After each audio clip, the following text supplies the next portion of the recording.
We see you have brought the item. That is good. We are utterly pleased. Oh gods, you're a cow? What was in that health potion I drank back there? Ah! Ah! Oh, yes! The original Diablo was released in 1996 and blew up the scene.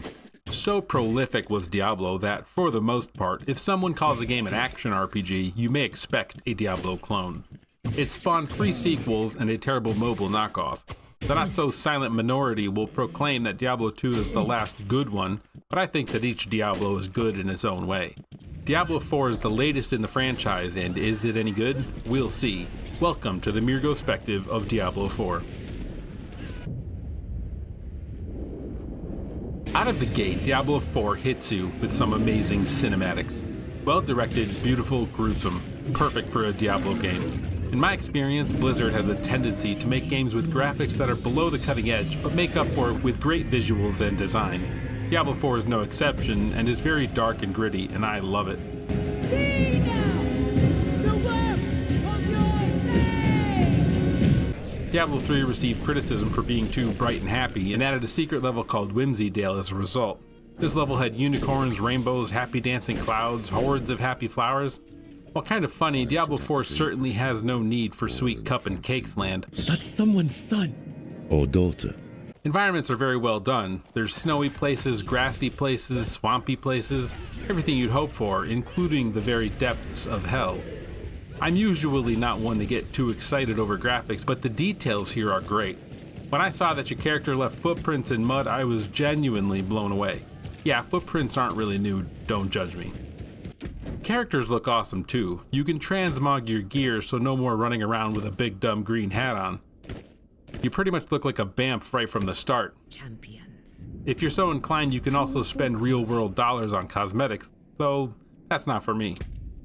Speaking of microtransactions, there are battle passes for each season where you get minor rewards for paying money and going on your season journey. What is this, Fortnite? I'm not someone who thinks companies are evil for putting these types of things in a game you pay full price for, but I also would never pay for one. You do you though. The biggest complaint I have about the graphics is all the crap on your screen. By default, damage numbers are on, and if you're running around a high density area, it's practically impossible to tell what's going on, and it looks like a mobile game. Recommend shutting that off. Diablo 4 puts you in the middle of the eternal conflict between heaven and hell on the world of Sanctuary.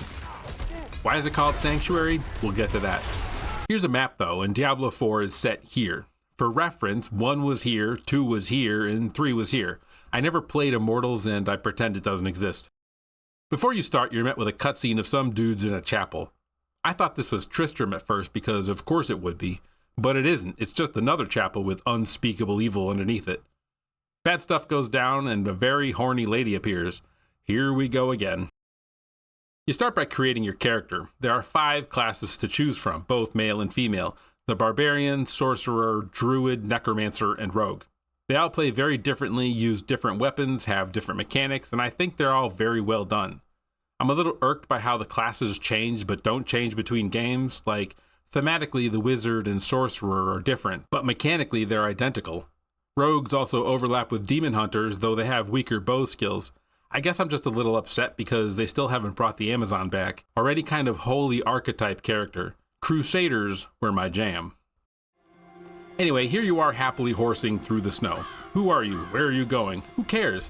This horse though, I love this horse. She and I are in it for the long haul. God damn it. Guess I'll go die in this cave. Afterward, you head to a nearby town who begs you to rid them of the evil in nearby ruins. We have nowhere else to turn. I guess I look like I can handle myself. And hey, after killing the evil dude, they throw you a party. How nice. Ah, crap. This bozo then feeds you some red things. By mother's blood, by mother's body, so shall you witness her glory. Before a priest saves you. Those red things give you a sort of connection to the game's big bad evil guy, or girl, Lilith. You are able to see what she's been up to by right-clicking various piles of petals on the ground. Here's my main problem with the story. I absolutely love this intro.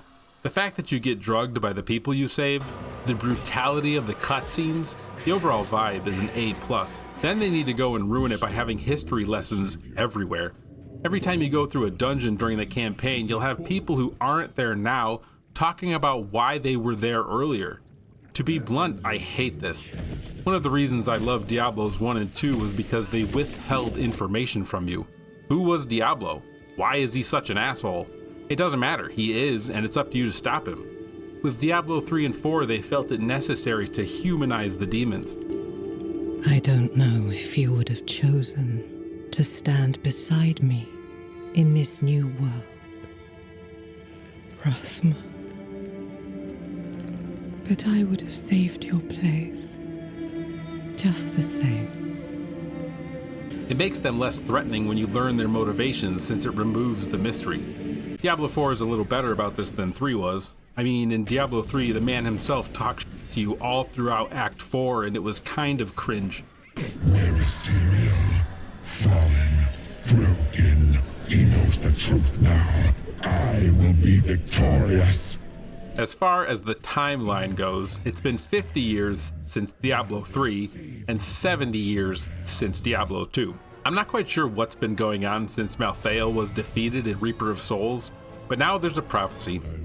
The key figures in the prophecy are Lilith, the horned daughter of hatred, and Inarius, an angel. A while back they grew tired of the eternal conflict between heaven and hell and conspired together to create the world of Sanctuary, so named since it would be a refuge from the conflict. Well, since then they've grown apart and now hate each other. Lilith is hell-bent on returning to hell, taking Mephisto's power and then destroying everyone. Unfortunately, she sees humans as nothing but fresh meat for the grinder. I can't overstate this enough. Death, destruction, murder, hatred all follow wherever she goes. For the most part, you spend your adventures trying to find Lilith, but always being one step behind. Shucks. Along the way, you meet the remnants of the Haradrim, an ancient order of mages dedicated to eradicating the forces of hell, or at least they used to be. Now they're just a couple of grumpy old men who don't get along. Deckard would be ashamed. It's not about me hounding you. It's... Enough! You're both so smart usually. Usually. Not today. Yes, the stone is gone. Instead of arguing, let's do something about it. Lorath from Reaper of Souls is back, and he's pretty much fed up with everything now, though he's instrumental in helping you hunt down Lilith. Oh, bloody damn hells, what do you want? Also making a surprise return from Diablo 2 is Mashif. This guy must be 100 years old. Ha! This is wonderful! Like old times, eh, Deckard? One of the most prominent new characters is Neyrelle, who acts like one of the Haradrim, though she's not part of the Order. She helps you in Lorath and eventually runs away with Mephisto's Soulstone. Well, she should have read a history book because that never ends well. Surrender. Although it does set up the first expansion, Vessel of Hatred. There's a cameo by everyone's favorite Maiden of Anguish and Lord of Pain, too. So you kill Andariel, well then Duriel, and have to contend with Mephisto in the first expansion. Where the hell is Baal? What about Diablo? This game is called Diablo IV and he's not even around. Is he on vacation? Whatever. There's no Tyrael either, which kind of pisses me off. Throughout Sanctuary, the Church of the Light acts as the primary religious group, and they worship Inarius, who has taken the prophecy and set himself up as the hero. It's very clear shortly after meeting him that he's a douchebag, but man, Blizzard's design for angels is just awesome. As the leader of the church, Inarius hopes to single-handedly destroy Lilith and then be welcomed with open arms back into heaven. Things don't go as planned, and you are sort of, but not quite, but definitely at odds with the church. I'm here for the Haradrim. Eventually, you follow Lilith into hell itself and destroy her again. I'm not quite sure how the demons work in Diablo. They're dead, they're back. No, wait, they're definitely dead this time. Never mind, they're back again. But yeah, by the end, Lilith is dead and Mephisto gets trapped in a soulstone. Story is all well and good, but action RPGs are typically gauged by their gameplay. So how is it? Well, now the game is an open world pseudo MMO where you'll encounter others battling evil while running around. I'm sure the always online MMO-ness of the game annoys a lot of people, but I like it. It's done a lot like Guild Wars 2. Whenever you see someone else, you can work together in boss fights or events and share experience and loot. This promotes cooperation and is a good thing. Other players can even revive you if you die in softcore, though you still die forever in hardcore. The story has you go to various places on your map, but you can go anywhere with no loading screens. On a horse, no less. There are dozens of towns, camps, cities, or hovels with shops, jewelers, blacksmiths, etc. There are in-game events that spawn randomly around the map, hell ties that turn entire regions into a hellish wonderland. There are cellars you can go to for a short one-room encounter, or dungeons that are longer and ending with a boss fight. There's also the Tree of Hanging Heads that has you complete randomized quests for and literally dumps rewards onto you. Nightmare dungeons in the pit offer challenges for higher level characters, and there's even a pretty crude open world PvP system. There is certainly no shortage of things to do. Diablo IV is, if nothing else, action-packed. The moment you create your character, you're slaughtering hordes of enemies with boss fights that are equally epic. If I had one criticism about the first 50 levels, it would be that it's a bit too easy. There are difficulty levels you can choose though. You can start playing on world tier 1 or 2, though 2 is pretty easy and 1 would be a snooze fest. There are 2 more higher difficulty levels that require progressing through the game to be unlocked. I guess the biggest gameplay factor is loot. In an action RPG, it's pretty much the only reason you're playing. Diablo IV is looty, and it drops absolutely everywhere. It seems like no matter where you turn, loot explodes out of every crack and crevice with big rewarding noises. I don't necessarily hate it, but I think this game was designed by a former gambler. Everyone's a winner. Undoubtedly this was intended. In the older Diablos, you drop a lot of weaker blue items with the occasional unique. Now half the items you drop are legendary and make noises when they pop out of the chest and glow and shit. It's like you're playing a slot machine that drip feeds you upgrades to keep you engaged. Don't get me wrong, Diablo 2 dropped just as many useless items as 3 and 4, but at least it didn't make such a spectacle of it. There's also a lot more ways to customize your equipment in addition to enchanting, like tempering and masterworking. So what do you do at max level? Your only real goal is to acquire better gear so you kill more difficult enemies and get better gear, and repeat. The endgame something that's new to Season 4 is called the Pit, which is similar to Greater Rifts from Diablo 3.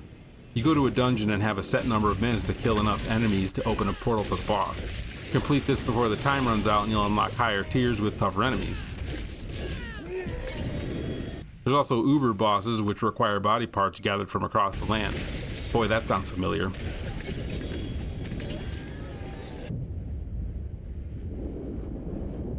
I've been playing the Diablo series since the first one came out in 1996.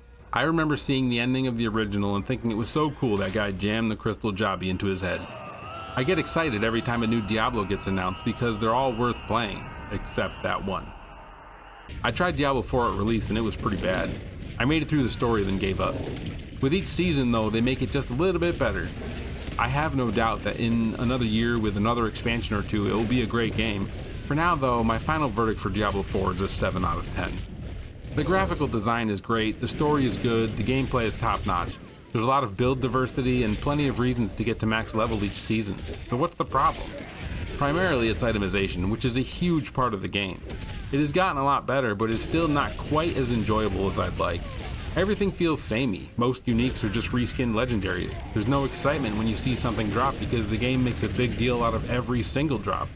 Also, I swear runes were in early alpha footage and they're not in release, so that's really disappointing. I do really enjoy this game and I look forward to the next expansion. They better add the Amazon or Crusader though.